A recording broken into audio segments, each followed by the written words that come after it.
Sir अगर कोई ये कहता है कि मैंने कभी एनसीईआरटी नहीं पढ़ी, तो मुझे लगता है कि कहीं ना कहीं पढ़ी होगी उसने। लेटर ऑन जब इलेक्शन हुआ तो उसने सोचा होगा यार वो मेरे इतना यूज में नहीं आई होगी क्योंकि मैंने स्टैंडर्ड बुक्स फॉलो करी। बट सर जैसे एक नॉर्मल सा क्वेश्चन सभी के लिए होगा, जैसे हम हिस्ट्री पढ़ते हैं सर, तो हिस्ट्री से ही निकल के कल्चर आता है, हिस्ट्री से निकल के फिर और भी चीज़ें आती हैं। पॉलिटी जाएंगे तो पॉलिटी से निकल के गवर्नेंस आता है, ज्योग्राफी जाएंगे तो वहाँ से एनवायरमेंट और इकोलॉजी आती है, इकोनॉमिक्स में जाएंगे वहाँ से हम फॉर एग्जाम्पल एग्रीकल्चर आता है। जब तक हम ये 5 कोर सब्जेक्ट्स नहीं पढ़ेंगे, हम सेकेंड फेज ऑफ प्रिपरेशन में कैसे आएंगे।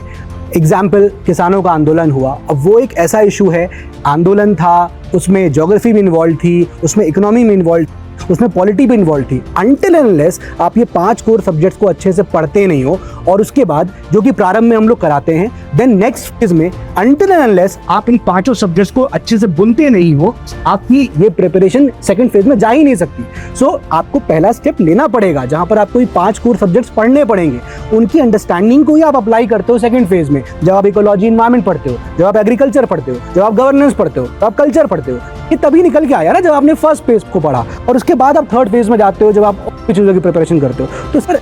रीजन प्रारंभ के अंदर डिजाइन करने का यही है, ये बेसिक स्ट्रैटेजी है विच फिट्स यूनिवर्सली, कि आप एनसीईआरटी हो सकता हो किसी का कैलाइबर ज्यादा हो तो वो 6 से 10 की एनसीईआरटी से रीड कर लेगा, काम चल जाएगा, 11-12 पे फोकस करेगा। कुछ ऐसे हो सकते हैं जो शायद इतना कैलाइबर न रखते हो तो वो 6 से 10 भी पढ़ रहे होंगे। तो दिस डिफर्स, बट प्रारंभ में सर इसी चीज को डिजाइन किया गया है कि यार आप पहले एनसीईआरटी पढ़ो, देन आप